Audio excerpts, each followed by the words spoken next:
Puji Tuhan, kekasih Tuhan. Semangat terus karena kita punya Tuhan yang hidup. Yesus Kristus yang telah mengalahkan maut, Dia bangkit, Dia hidup, Dia naik ke surga, Dia akan datang untuk kedua kalinya. Kita tetap semangat karena Yesus Kristus tidak berubah baik kemarin, hari ini dan sampai selama-lamanya. Puji Tuhan, mari kita berdoa. Bapa Surgawi, hari yang indah yang Tuhan berikan, kami mau Tuhan menjalani setiap hari bersama Tuhan. Karena bersama Tuhan kami akan melihat hal-hal yang luar biasa. Karena Tuhan kami Yesus Kristus tidak berubah baik kemarin, hari ini dan sampai selama-lamanya. Puji Tuhan, dalam nama Tuhan Yesus Kristus. Amin. Kekasih Tuhan, mari kita merenungkan satu kebenaran yang sangat indah di dalam Mazmur pasal 90. Kita akan membaca ayat 10 sampai dengan ayat 17. Kita akan merenungkan satu kebenaran. Bijaksana cara Tuhan. Bijaksana cara Tuhan. Ini penting. Seringkali kita di dalam menjalani hidup ini, kita sekolah dari kecil sampai dewasa, kita belajar ilmu duniawi dengan materi bermacam-macam, disiplin ilmu sekuler. Ada banyak cara-cara bagaimana untuk kita menjalani hidup ini dan sampai dikatakan supaya berhasil. Ada yang mengatakan saya punya cara yang cemerlang. Ini akan saya patenkan cara saya ini. Kita melihat ada beberapa pendidikan, model-model yang diterapkan para tokoh. Bagaimana supaya cara tokoh-tokoh ini diterapkan, membuat kita berhasil. Nah, di sini kekasih Tuhan, saya tidak menentang cara-cara yang ada di sekitar kita ini. Tetapi kita harus menyadari bahwa kita manusia ini terbatas. Contoh konkret sekarang ini, kita bisa melihat wabah COVID-19 ini. Lihat, pandemi melanda semua negara sedemikian rupa, dan sampai sekarang pun belum tuntas. Bahkan virus 19 ini, virus COVID-19 bermutasi menjadi varian-varian baru. Dan berita yang terkini di Inggris, lihat COVID-19 menjadi varian baru, lebih ganas, 70% daya tularnya, sehingga meresah beberapa negara. Mereka menutup bandaranya, jangan sampai virus ini masuk ke negaranya. Nah, di sini kita lihat negara-negara besar seperti Amerika Serikat, Eropa, mereka terkena COVID-19 ini semakin meningkat. Sampai lihat jutaan orang yang terdampak positif COVID-19 ini. Bahkan kita lihat ratusan ribu yang tewas. Mereka ini negara teknologi canggih dengan teknologi pengobatan, medis, kedokteran sangat maju. Tapi kita lihat keterbatasan manusia, tetap mereka tidak bisa mengatasinya. Bahkan mereka ranking 1 dan 2. Nah, disinilah kekasih Tuhan menunjukkan bahwa kita ini sangat terbatas. Apa yang disombongkan manusia. Nah, kita melihat di sini bagaimana supaya kita menjadi bijaksana cara Tuhan. Kita membaca mulai ayat 10 sampai dengan ayat 17. Masa hidup kami 70 tahun, dan jika kami kuat, kata kuat di sini menjaga kesehatannya, olahraga, konsumsi vitamin-vitamin, bisa saja dia memberikan usia sampai 80 tahun. Jika kami kuat 80 tahun. Dan kebanggaannya adalah kesukaran dan penderitaan. Firman Tuhan sudah menunjukkan sekuat-kuatnya manusia harus menghadapi kenyataan betapa rapuhnya tubuh kita ini.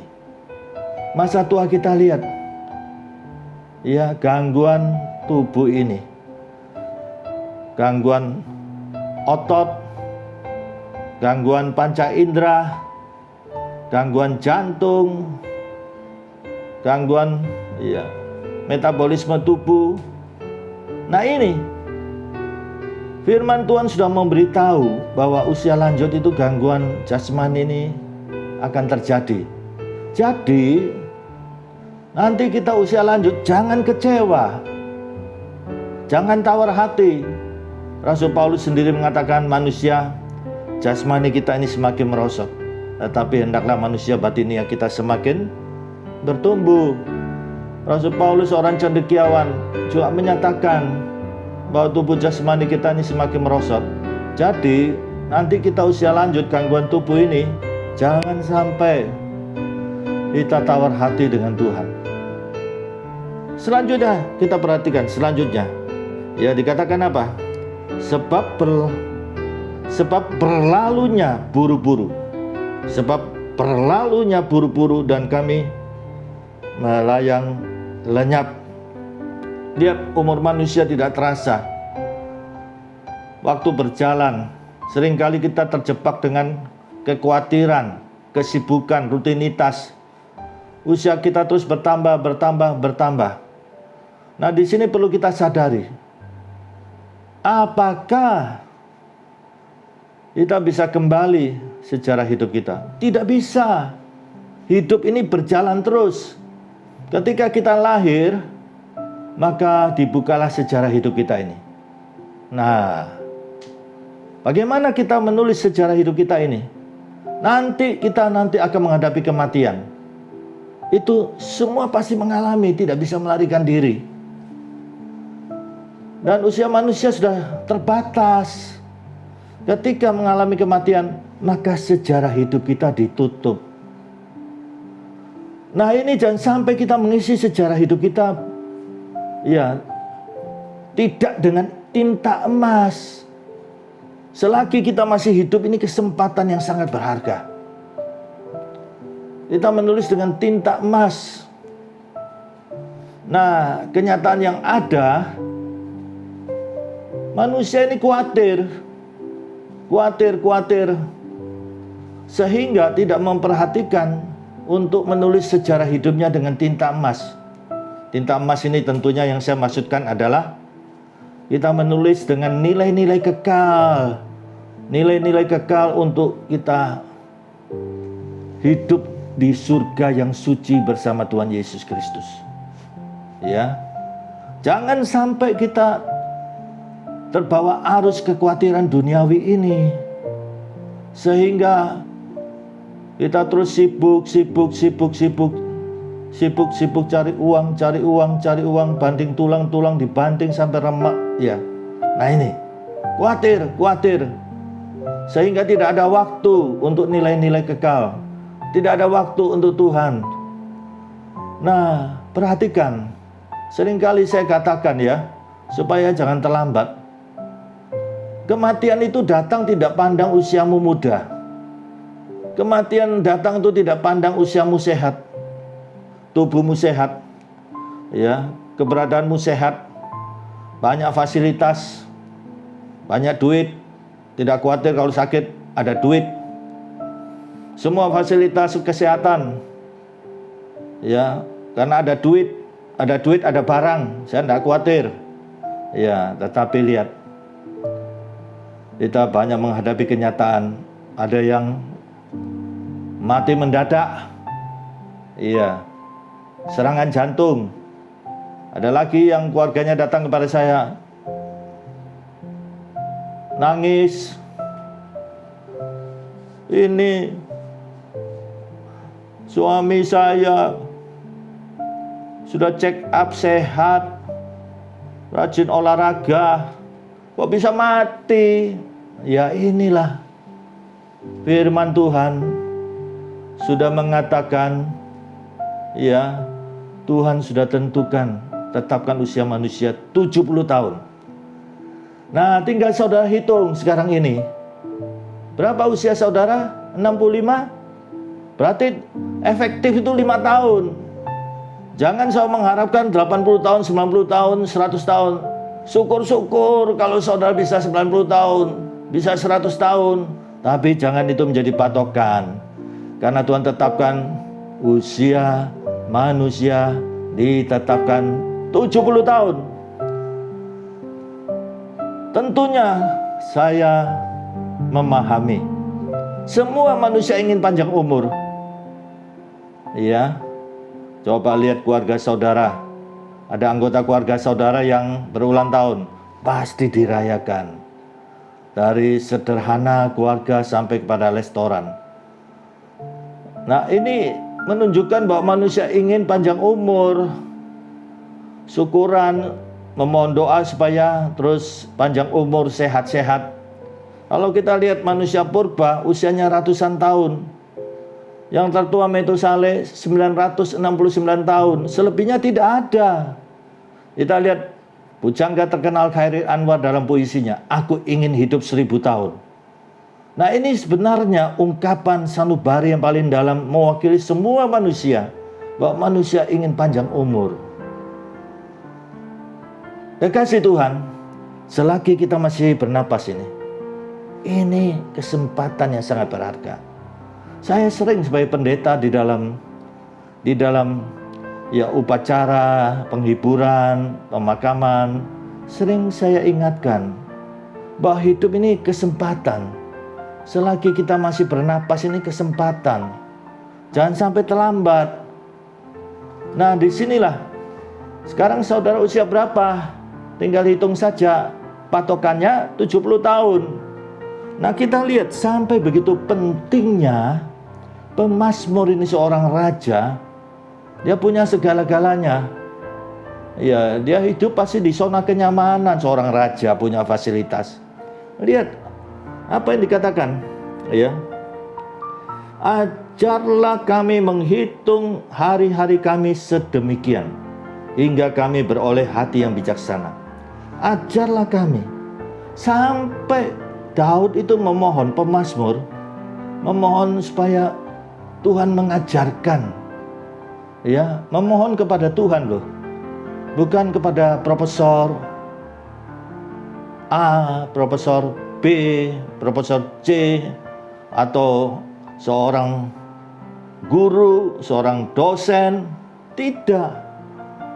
Daud ini memohon, ajarlah kami menghitung hari-hari kami sedemikian. Sampai begitu rupa. Iya. Kalau kita mau belajar fisika, kita akan belajar kepada pakar fisika. Kita mau belajar kimia, kita belajar kepada pakar kimia. Nah, ini bukan fisika, bukan kimia. Menghitung hari-hari, ya. Ini kan unik. Menghitung hari-hari. Loh, apa sulitnya menghitung hari-hari? Hari Senin, Selasa, Rabu, Kamis, Jumat, Sabtu, Minggu. Kembali Senin, Selasa. Menghitung tanggal 1 sekarang, besok tanggal 2, lusa tanggal 3. Ya. Ini apa sulitnya? Tapi ini menunjukkan satu kebenaran. Betapa pentingnya waktu yang kita jalani. Saya tegaskan, di sini menunjukkan betapa pentingnya waktu yang kita jalani. Ini penting. Saya ingat paman saya ketika sakit terbaring di rumah sakit RKZ Surabaya. Dia kena, yaitu belakangan baru tahu, kena kanker tulang. Sakitnya minta ampun, bergerak sedikit saja dia teriak histeris. Semasa hidupnya dia jaya, makmur. Nah, ini yang Rasul Petrus katakan dalam 1 Petrus pasal 1 ayat 24-25. Semua manusia, semua loh, semua bukan setengah, bukan 3/4, seperti bunga rumput. Bunga rumput. Pada waktu pagi seperti bunga rumput, pada sore hari menjadi layu dan gugur. Kemudian dibandingkan dengan apa?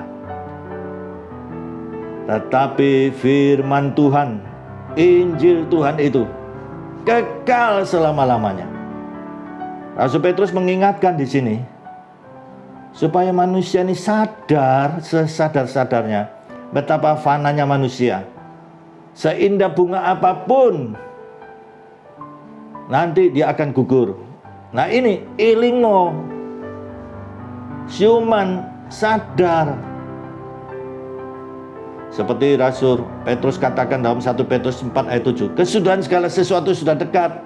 Maksudnya bisa saja Yesus datang, kita tidak tahu kapan, atau kematian menjemput. Iya, umur manusia kan pendek. Semakin dekat, ya memang semakin pendek umur manusia. Kesudahan segala sesuatu sudah dekat. Dan apa yang diminta? Kuasailah dirimu. Kuasailah dirimu. Nah ini, kuasailah dirimu. Pertama-tama diri kita ini kita kuasai. Jadilah tenang. Kita menjadi satu figur yang dewasa, yang matang. Ini bukan seorang yang ceroboh, emosional, temperamental lagi. Sangat mudah marah, meledak-ledak, bahkan sampai muntap. Ya, baru nyesel di belakang. Kita lihat banyak peristiwa yang terjadi, berita-berita yang ada sekarang ini.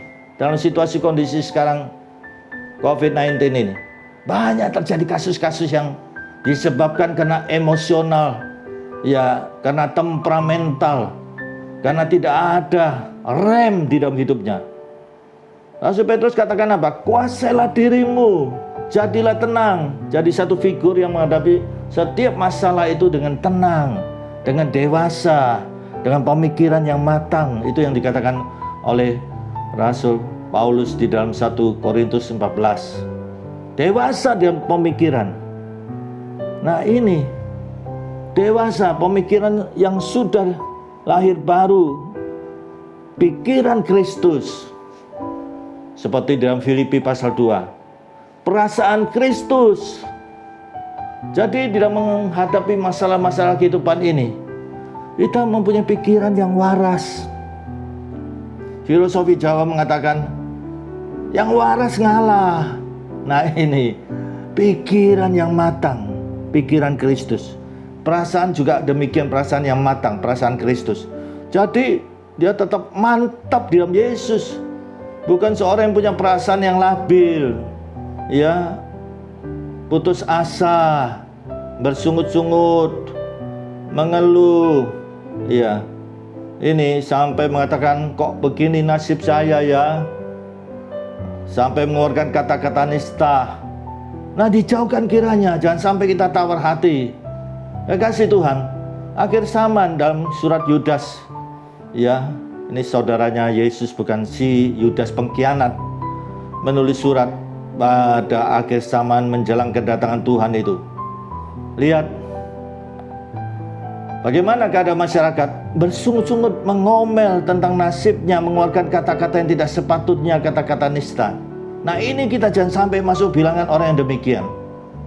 Kasih Tuhan, ini Daud, begitu pentingnya waktu itu, sehingga memohon di dalam doa, ajarlah kami menghitung hari-hari, supaya kita menjalani hari-hari ini, mengisinya dengan nilai-nilai kekal.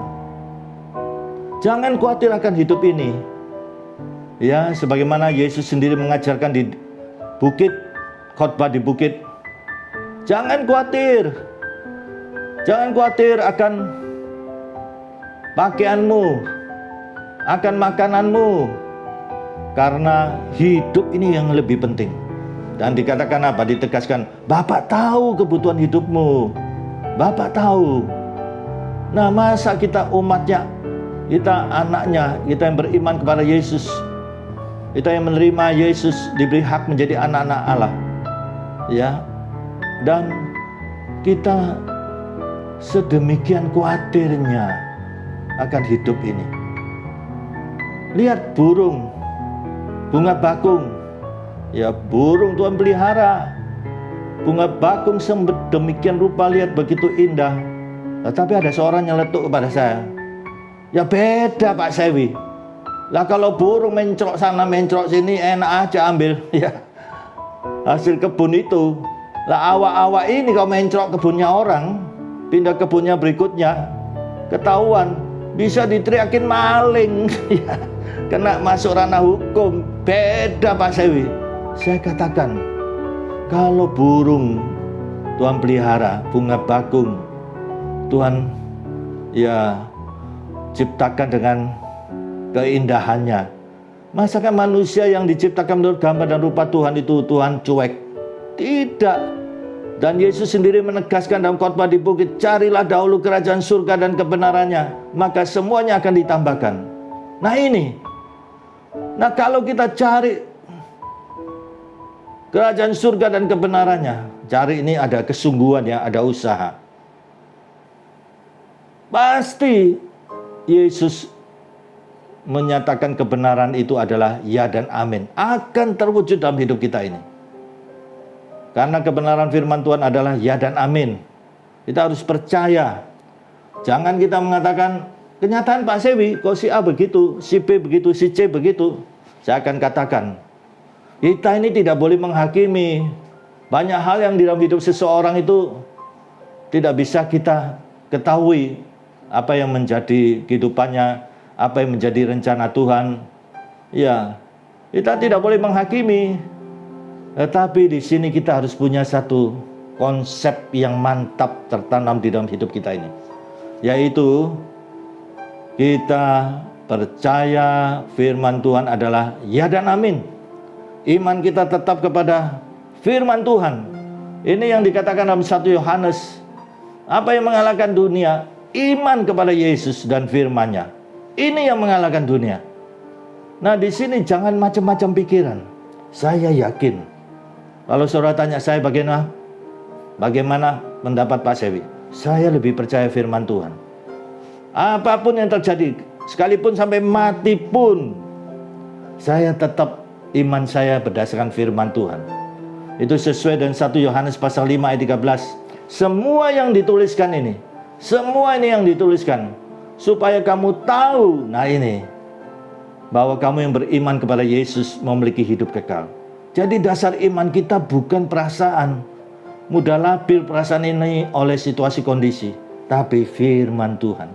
Sekalipun harus mati, ya, karena kita tidak tahu apa yang menjadi rencana Tuhan. Yang penting adalah, nah ini, jangan berdosa dalam perkataan, jangan berdosa dalam pikiran, jangan berdosa dalam hati, jangan berdosa dalam perbuatan.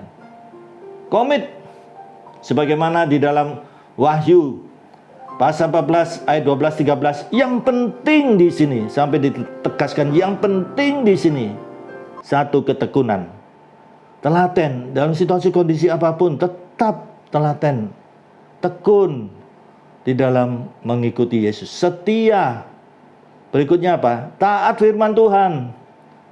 Ya, dalam situasi kondisi apapun sekalipun kita harus pikul salib. Tentunya salib, kalau kita sudah jalan benar, jalan genah, kita harus dirugikan, difitnah.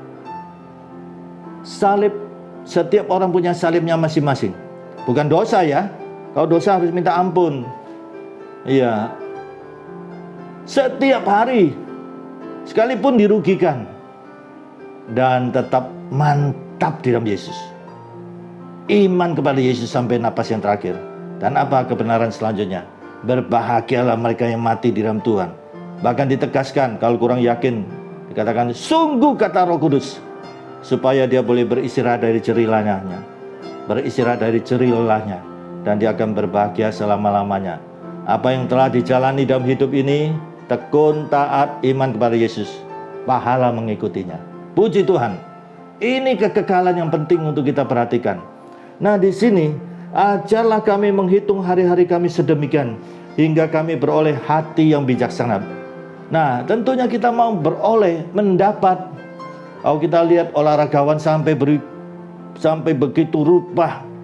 Ya, berusaha supaya jadi juara, mendapat piala.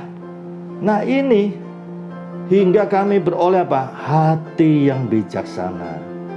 Sampai begitu rupa. Ya. Nah, cara Tuhan untuk kita mendapat hati yang bijaksana, kalau cara dunia macam-macam ya.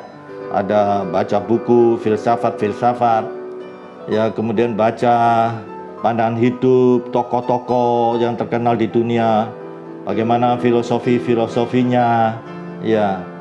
Tetapi ini lihat, hati yang bijaksana. Nah, ini cara Tuhan ini bagaimana? Ajalah kami menghitung hari-hari kami sedemikian.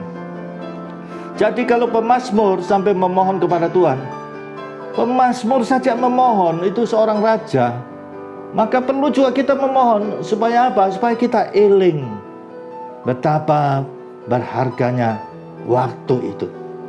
Eling. Kita lahir, mulai buka sejarah hidup, buku harian kita. Nah, kita harus tulis dengan tinta emas sampai napas yang terakhir. Mumpung kita sekarang masih hidup, sadar elingo, ya, ini kesempatan yang sangat berharga. Lihat nyanyian, hidup ini adalah hidup yang merupakan kesempatan. Selagi kita kuat, mari jadi berkat. Jangan kalau sudah sakit baru nasar-nasar, terlambat. Mari kekasih Tuhan, saat ini saya mendengar kebenaran firman Tuhan ini. Lihat, waktu sangat berharga. Kita harus bekerja. Jangan terus berpikir, iya, tidak perlu bekerja, doa saja. Ya enggak, kita ini makhluk sosial. Pasti kita akan menjalani hidup ini, ya, dengan dinamika yang ada. Masa kita ngungsi, masa kita bertapa, ya.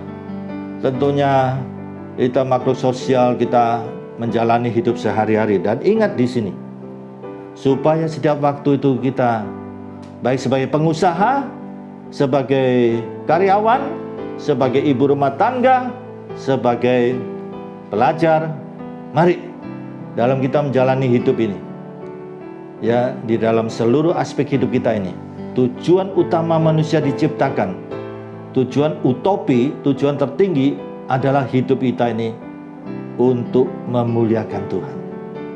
Nah, kekasih Tuhan, jangan khawatir akan hidup saudara. Ya, lihat Tuhan mengajarkan melalui pemazmur ini. Kembalilah ya Tuhan, berapa lama lagi? Sayangilah hamba-hambamu. Ini suatu permohonan supaya Tuhan kembali menyayangi umatnya. Nah, ini sebetulnya tersirat bahwa sebenarnya Tuhan itu sayang umatnya. Sayang umatnya. Ini supaya pembaca Mazmur ini sadar bahwa Tuhan itu sayang umatnya. Dan caranya ditunjukkan bagaimana? Kenyangkanlah kami di waktu pagi dan kasih setiamu. Ini jalani. Kenyang. Ya. Kenyangkan kami di waktu pagi dan kasih setiamu. Supaya apa? Supaya apa? Ini kuncinya, caranya. Firman Tuhan menunjukkan caranya. Supaya kita menjadi orang yang beroleh hati yang bijaksana ini. Dengan cara Tuhan. Lihat. Supaya kami bersorak-sorai dan bersukacita semasa hari-hari kami. Buatlah kami bersukacita seimbang dengan hari-hari Engkau menindas kami. Ini bukan Tuhan menindas kita. Ya, maksudnya itu dunia ini sudah di dalam dosa. Karena ketidaktaatan manusia. Ya, di sini kita lihat keberdosaan Adam dan Hawa. Tuhan itu mengasihi. Ya, ketika Adam dan Hawa berdosa, lihat Tuhan menunjukkan jalan keselamatan sampai datangnya Yesus Kristus melalui persembahan korban itu yang telah dilakukan Adam dan Hawa itu. Saudara bisa baca dalam Kejadian. Disinilah korban Kristus yang bisa menebus manusia. Lihat, manusia jatuh dalam dosa dan Allah itu kasih. Allah itu tidak kejam. Ingat baik-baik, keberadaan Allah itu Maha kasih dan Maha penyayang. Tidak kejam. Masa kalau kita manusia ya, di satu sisi dia ya tebar pesona, begitu luar biasa tebar pesona. Tapi kemudian dia di sisi yang lain kejam, itu kelainan jiwa, itu psikopat. Iya, Allah itu kasih adanya. Tetapi karena manusia jatuh dalam dosa, keadilan itu harus ditegakkan. Ini, nah kekasih Tuhan, kita perhatikan di sini. Biarlah kelihatan kepada hamba-hambamu perbuatan Tuhan. Lihat, perbuatan Tuhan akan dinyatakan. Ya, Tuhan nyata. Semarakmu kepada anak-anak mereka sampai kepada keturunan saudara. Kiranya kemurahan Tuhan. Nah, ini saya senang dengan kalimat ini. Kemurahan Tuhan. Siapa yang tidak butuh kemurahan Tuhan? Kita semua butuh kemurahan Tuhan. Hidup ini penuh resiko. Rasul Paulus katakan hari-hari ini jahat adanya. Lihat, apalagi sekarang ini, situasi kondisi sekarang ini. Di sini, kiranya kemurahan Tuhan Allah kami atas kami. Atas kami. Siapa yang tidak membutuhkan kita dinaungi dan kemurahan Tuhan? Ini. Dan teguhkanlah perbuatan tangan kami. Ya, perbuatan tangan kami diulangi lagi. Teguhkanlah. Jadi jangan khawatir akan hidup saudara. Ini kuncinya, caranya. Ya, setiap pagi kita mendahulukan Tuhan. Dan ini prinsip sekali. Jangan ditunda-tunda lagi. Hidup ini adalah kesempatan. Mari kekasih Tuhan. Bagaimana kita menjadi bijaksana cara Tuhan. Setiap pagi kita datang di bawah kaki Tuhan. Dan jadikan itu disiplin mutlak. Jangan banyak alasan, banyak tunda. Disiplin mutlak lebih penting dari segala-galanya yang kita jalani di dalam rutinitas dinamika hidup ini. Jadikan itu yang utama, yang penting, datang di bawah kaki Tuhan. Kenyang dan kasih setia Tuhan. Dan hari-hari yang saudara jalani, lihat Tuhan itu nyata. Ya, kemurahan Tuhan menaungi saudara. Dan lihat Tuhan teguhkan pekerjaan kita. Jadi jangan khawatir. Hidup saudara menjadi indah dan berarti. Saudara mencatat sejarah hidup saudara dan tinta emas. Kapan lagi? Apakah ketika sudah usia 69 tahun mendekati 70, tinggal 1 tahun? Sekarang ini jangan tunda kekasih Tuhan. Sekarang ini. Saya mau menulis hidup saya dengan tinta emas. Ya, paman saya waktu sakit, saya beritahu bahwa manusia itu seperti pada waktu pagi bunga indah mekar, sore menjadi layu. Ya, waktu jaya makmur lupa Tuhan. Dan dia menyesal. Apa yang dikatakan? Saya menyesal. Ya, kenapa saya tidak menulis sejarah hidup saya dan tinta emas? Tetapi sejarah hidup tidak bisa kembali. Betul. Sejarah hidup kita tidak mungkin terulang lagi. Umur terus bertambah. Nah, sekarang selalu hitung. Kalau Tuhan tetapkan 70 tahun, tinggal berapa hidup saudara efektif? Mari, belum terlambat. Belum terlambat. Mari, saat-saat terakhir sejarah hidup saudara. Tulis dengan tinta emas. Rasul Petrus katakan dalam 1 Petrus pasal 4 ayat 2. Ya, waktu yang sisa. Bukan sisa-sisa makanan. Bukan. Petrus ini mengingatkan supaya sadar waktu yang sisa ini. Jangan sampai terlambat. Isi dengan kehendak Tuhan. Apa kehendak Tuhan? Ada dalam firman ini. Ya, mari. Betapa indahnya ketika kita berpulang, Tuhan katakan, sapaslah hai hambaku yang baik dan setia. Hambaku yang baik. Jadi ada hamba yang mokong, ya. Hambaku yang baik dan setia. Karakter yang disukai Tuhan adalah setia. Banyak orang baik, tapi sulit untuk cari orang setia. Amsal 19 dan Amsal pasal 20. Mari kita berdoa. Bapa Surgawi, kami sudah mendengarkan kebenaran firman Tuhan. Selagi kami masih bernapas, saat-saat yang demikian kami mau menulis di dalam sejarah hidup kami. Karena nantinya sejarah hidup kami akan ditutup. Kami akan menulis dengan tinta emas. Kita akan mengisinya. Saya akan mengisinya dan firman Tuhan. Sebagaimana Mazmur 19. Firman Tuhan ini kekal. Firman Tuhan ini seperti emas. Kami mau Tuhan menulis di dalam hidup kami dengan tinta emas, yaitu firman Tuhan. Dan kami akan melakukan, mewujudkan supaya kami melihat betapa kebenaran itu akan nyata kalau kami lakukan dalam hidup kami. Bukan teori saja. Karena firman itu Yesus sendiri yang sudah menyatakan, membuktikan, mewujudkan apa yang merupakan firman Tuhan yang dilakukan dalam hidup itu. Mari Tuhan, setiap pribadi pada saat ini kalau khawatir dalam menjalani hidup ini, dan saat ini sedang dalam keadaan stres, depresi karena situasi kondisi, yang sedang bermasalah dalam dirinya, keluarganya, pekerjaannya, usahanya, bahkan ada yang sakit. Kami sebagai hamba Tuhan, saya sebagai hamba Tuhan dengan sepenuh hati, sepenuh jiwa, dan sepenuh keberadaan saya, sesuai kebenaran firman-Mu, disampaikan firman Tuhan, disembuhkan mereka oleh Tuhan. Kami berseru dalam nama Tuhan Yesus Kristus, dalam nama Tuhan Yesus Kristus, dalam nama Tuhan Yesus Kristus. Mari Tuhan, tangan Tuhan yang berlubang di kayu salib menjamah setiap pribadi.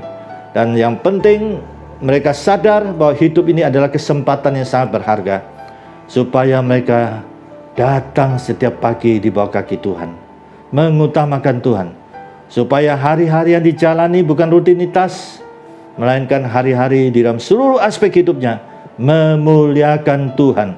Puji Tuhan, kami tidak perlu khawatir. Kami punya Yesus Kristus yang tidak berubah, baik kemarin, hari ini, dan sampai selama-lamanya. Puji Tuhan, puji Tuhan. Yesus hidup, puji Tuhan. Puji Tuhan dan puji Tuhan. Kami mau Tuhan memperoleh hati yang bijaksana dengan cara Tuhan. Setiap pagi kami datang di bawah kaki Tuhan. Puji Tuhan, puji Tuhan. Diberkati saudara sekalian oleh Tuhan Yesus Kristus. Berkati bangsa negara kami Indonesia. Tuhan tolong para pemimpin diberi hikmat untuk mengatasi, untuk mengatur bangsa negara Indonesia ini dalam menghadapi wabah virus corona ini, dan bisa teratasi dengan pertolongan Tuhan. Dan NKRI tetap terjaga. Puji Tuhan. Kasih karunia Bapa Surgawi, kasih Tuhan Yesus, dan persekutuan Roh Kudus menyertai saudara mulai sekarang ini sampai Maranatha Tuhan Yesus datang kembali. Haleluya, dalam nama Tuhan Yesus Kristus. Amin. Puji Tuhan, Tuhan memberkati.